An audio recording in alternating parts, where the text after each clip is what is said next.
Okay.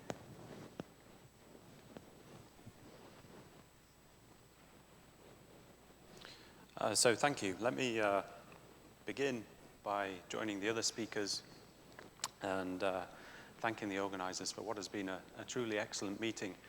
At the last ICAP, I actually presented a bid to host the 2018 ICAP in Durham. We were unsuccessful, and I was very disappointed, but having seen the high standard set by this meeting, I'm much happier, and I can offer my best luck to Maciek and his team in matching this excellent meeting. So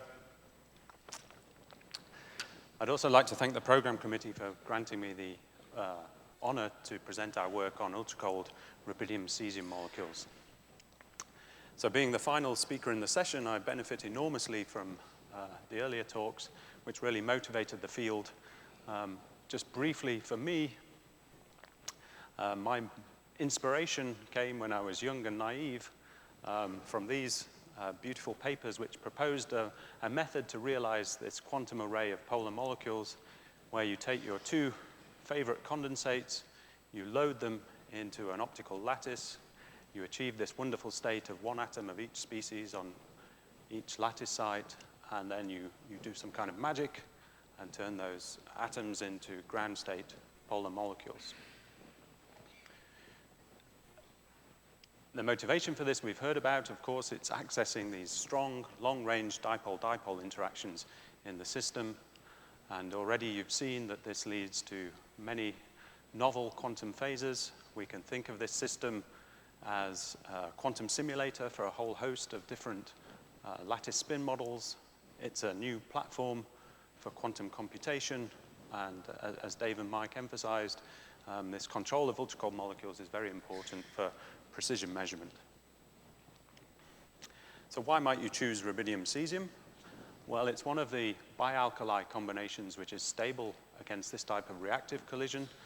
The other combinations are shown here in this pink color.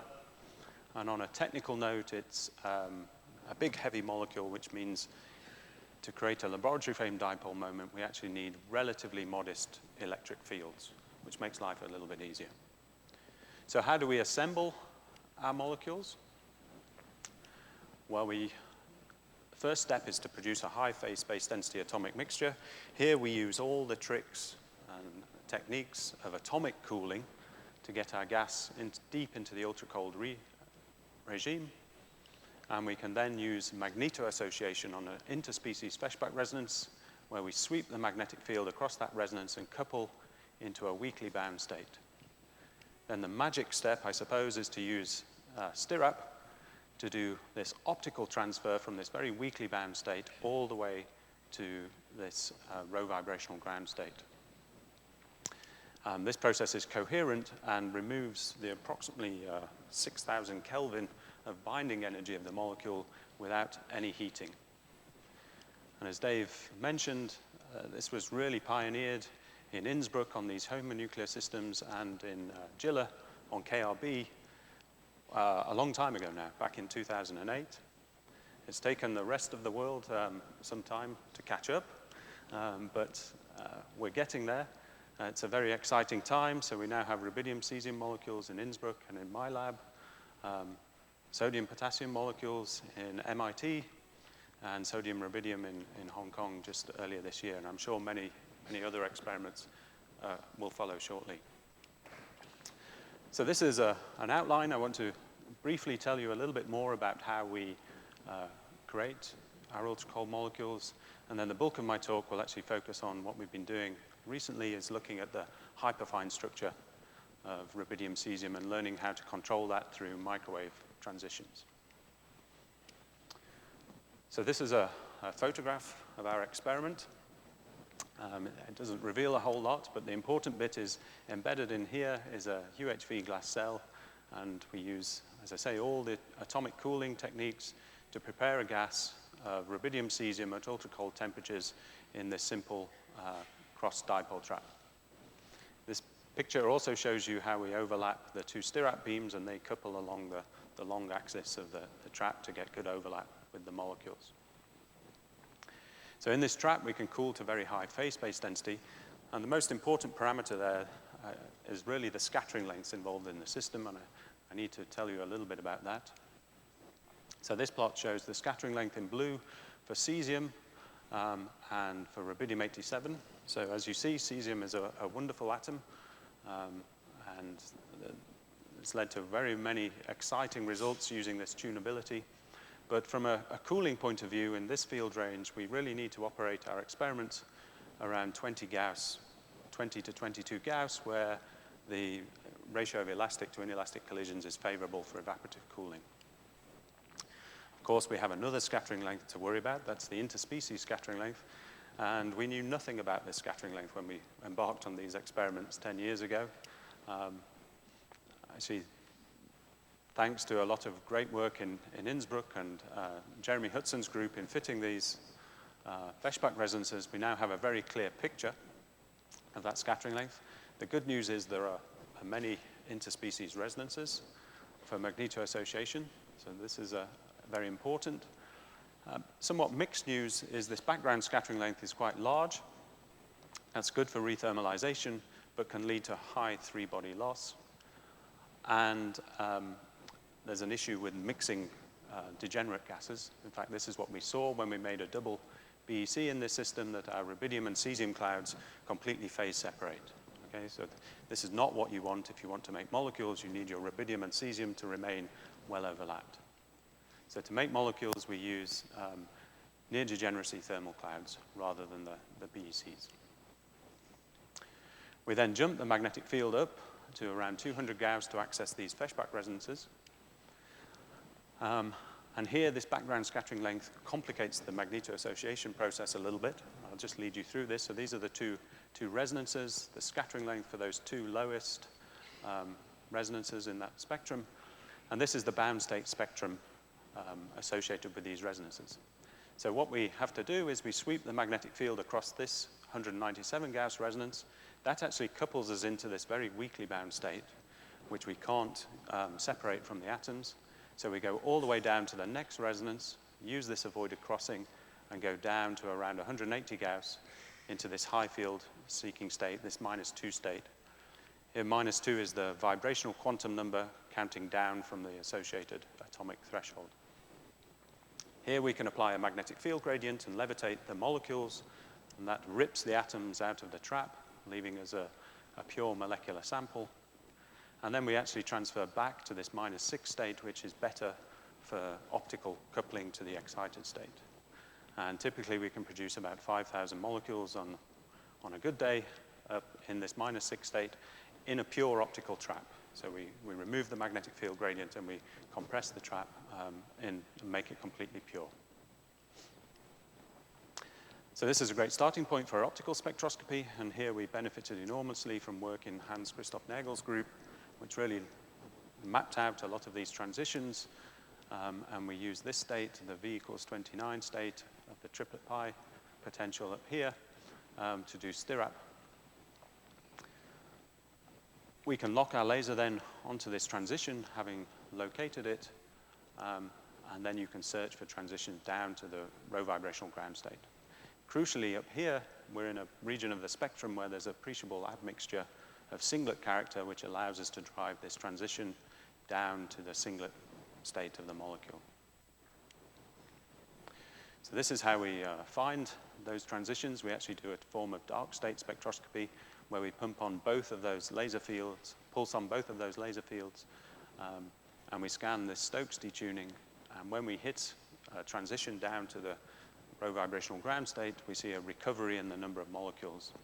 And we can go to the second rotational state, and from these, the splitting, we know that we're actually addressing the rovibrational ground state. From here, it's relatively straightforward to implement STIRAP. We use the usual, or the familiar counterintuitive pulse sequence. But an important thing in these experiments is we have no way of directly detecting the ground state molecules. So we always do this type of double STIRAP sequence. So first of all, we transfer the molecules from the Feshbach state down to the rovibrational ground state, and then to measure that we then reverse the STIRAP process and transfer them back to the Feshbach state, which we dissociate and then use standard atomic imaging to measure this signal. Our one-way transfer efficiency is around 90%, and we're producing around 4,000 molecules or so in the rovibrational ground state. Okay, so we're addressing the vibrational and rotational ground state, but what about hyperfine structure? This is something else we need to worry about. So this is the Hamiltonian for the rotation and hyperfine structure in a magnetic field. It has a number of terms, of course, the rotational term. The hyperfine structure term has a number of contributions. It's a nuclear electric quadrupole interaction. There's an interaction of the nuclear magnetic moment with the magnetic field due to the rotation of the molecule. And there are tensor and scalar interactions between the nuclear dipole moments. And the Zeeman term has a rotational Zeeman interaction, and then the usual nuclear Zeeman interaction of those nuclear magnetic moments with the field. Thankfully, when we go to n equals 0, the rotational ground state, we can drop a lot of these terms. They vanish, and we're left with a much simpler Hamiltonian. Nevertheless, there are still 32 different hyperfine states of the rotational ground state of the molecule. At zero field, the spins couple to give a splitting set by this C4 coefficient. So we have about a 250 kilohertz splitting at zero field. And at high field, the spins decouple and precess around the magnetic field, so their projection becomes a good quantum number. Where we operate, this 181 Gauss resonance, we're in an intermediate regime where the states are neither diagonal in either of these bases. Okay. Actually, we can't address all of these states. Life's a little bit simpler. Our Feshbach molecule has a total angular momentum projection of +4. So the selection rules where we have our pump laser parallel to the magnetic field, we can change the Stokes polarization and either access MF equals +4 or the +3 and +5 states. So these are the states we can actually access via STIRAP. We can do that experiment, changing the polarization of the Stokes field, and we see a shift in the line, and from this splitting, we can identify that we're predominantly going to either the +4 state here or this +5 state. And that's important because, and crucially, we can access this lowest energy state, which is also this fully spin stretch state. So that gives us a very well-defined quantum state that we're going to. So we can prepare our molecules now in the rovibrational ground state and also this hyperfine ground state. So that's a great starting point then to do microwave spectroscopy and drive transitions up to the first rotational state. Here we have 96 hyperfine states and this real spaghetti. And the transition frequency in rubidium cesium is around a gigahertz or so. But again, this simplifies because of the selection rules. And we can only address this subset of states. As I mentioned, the only real good quantum number across this field range is MF. So we can drive transitions from +5 to either 4, 5, and 6 in the rotational excited state. And that gives us an expectation of seeing 10 different lines in the spectrum. Just as a little point, it's very interesting. The microwaves couple to the large electric dipole moment of the molecule. This makes the transitions very strong, and it's incredibly easy to drive Rabi oscillations on these transitions, as this image shows. I want to emphasize, in all the data I show, we're always measuring the number of molecules in the hyperfine and rotational ground state via this return STIRAP process. Okay? This actually makes doing spectroscopy very hard. We discovered this fairly early on. You could turn on microwaves if you weren't careful at pretty much any frequency and see some kind of transition within this molecule. So what we had to do was iteratively adjust the the pulse duration and power such that we approximately get a pi pulse.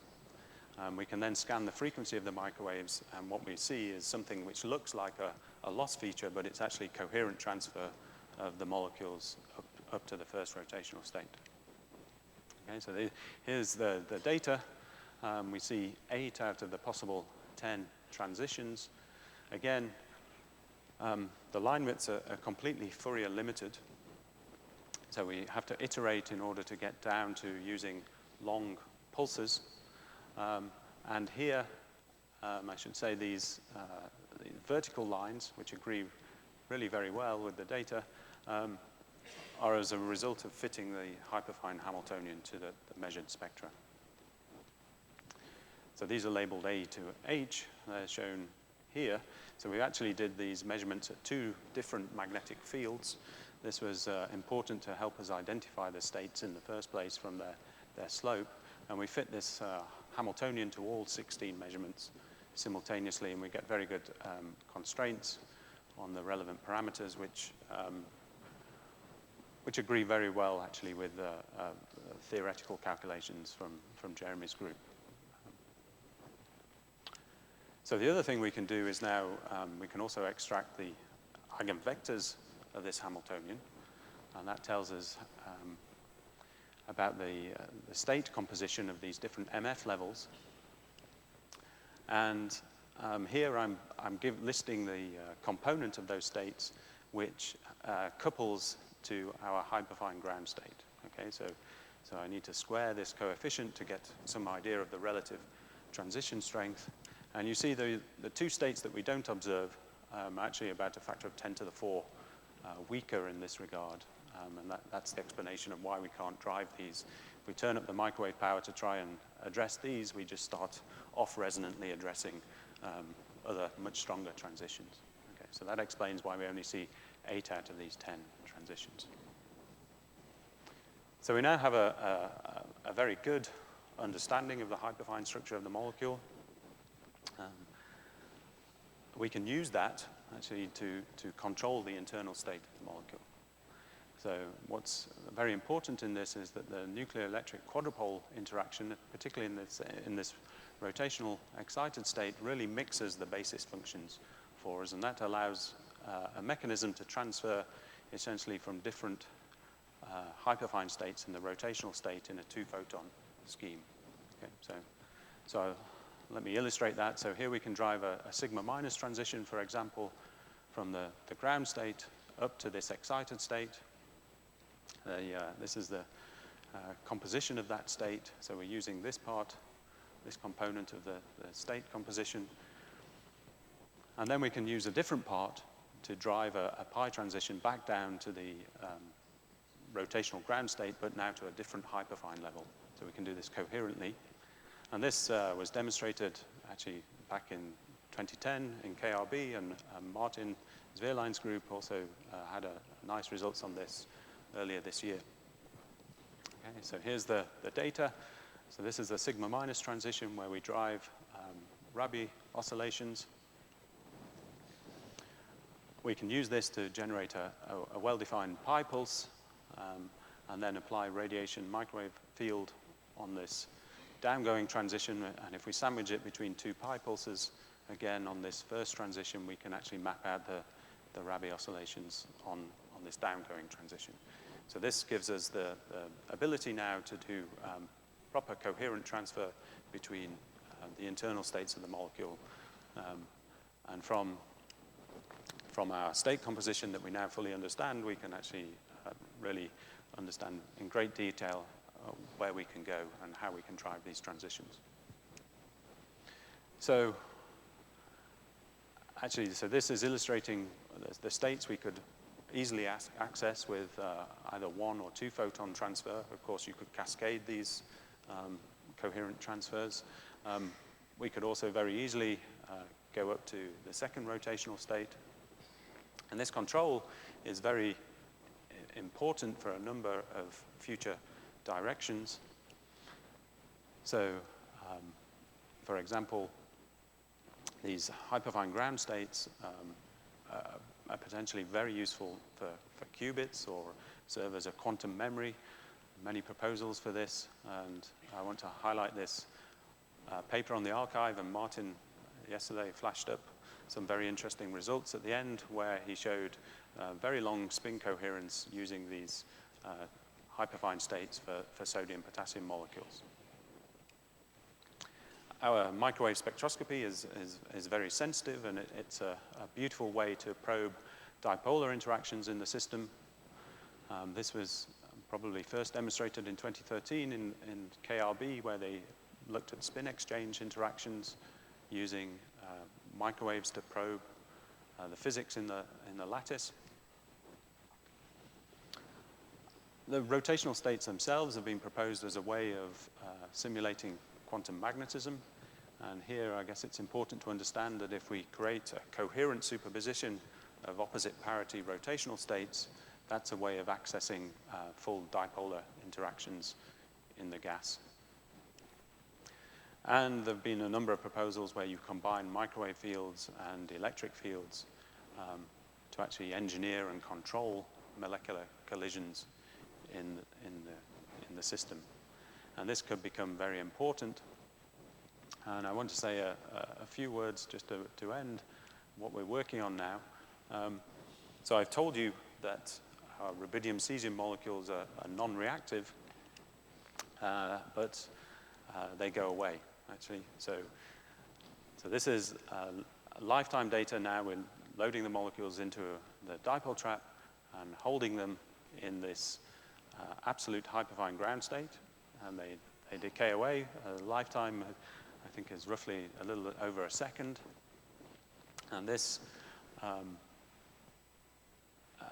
really doesn't have an explanation. I suppose there's the issue of sticky collisions that John Bone has proposed, whereby because our molecules have a lot of internal degrees of freedom, they can collide and form a long-lived collision complex, which then, if that collides with another molecule, can lead to an enhanced three-body loss rate.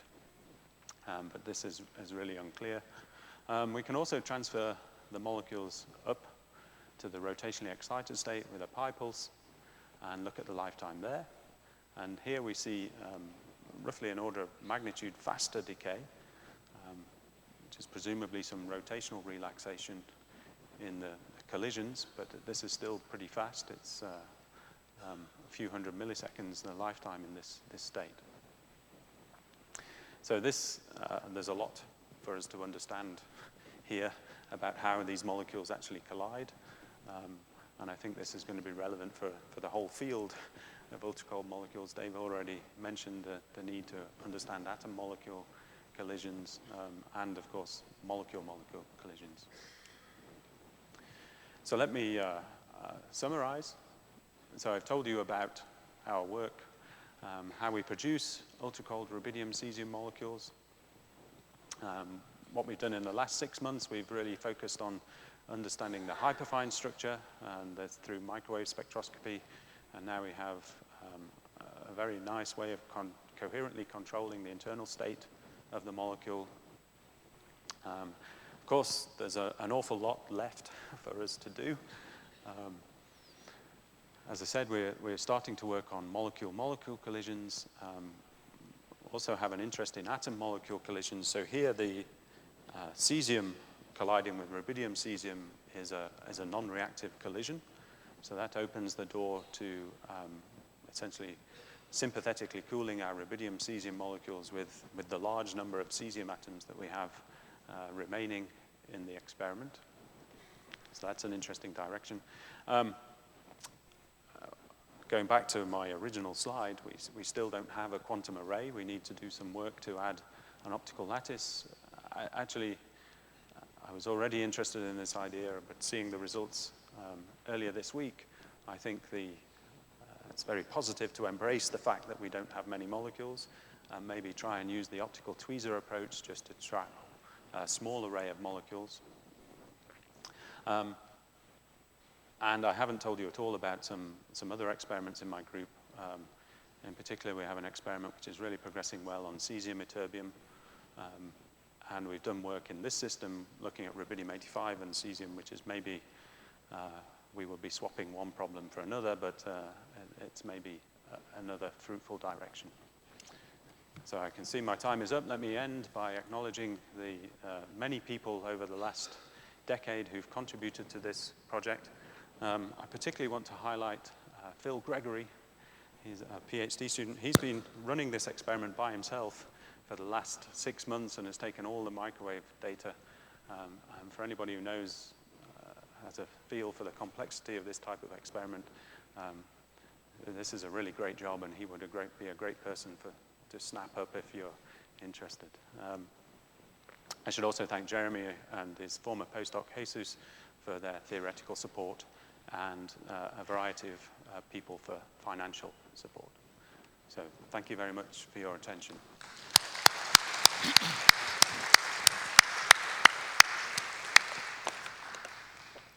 Thank you, Simon.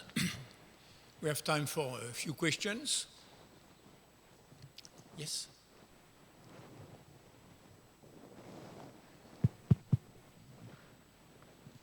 Can you distinguish between 2 and 3 body losses with your current signal to noise?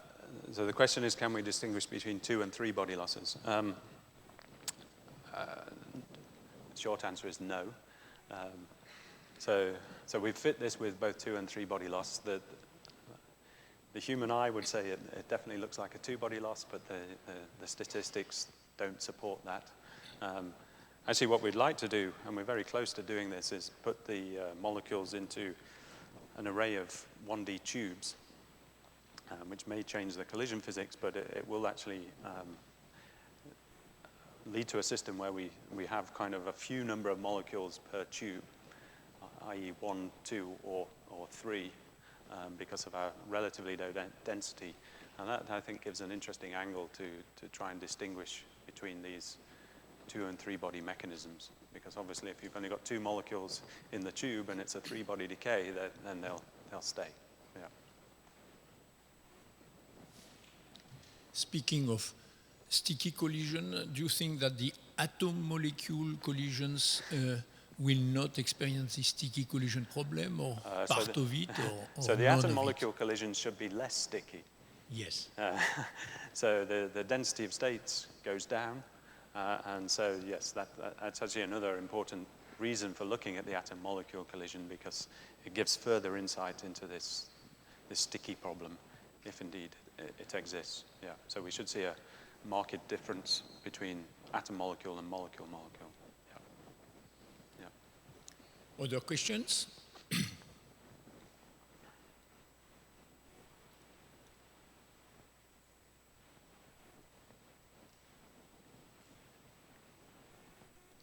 It's hard to see. There's one.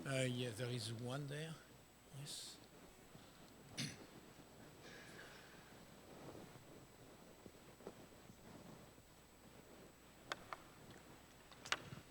Thank you for the wonderful talk.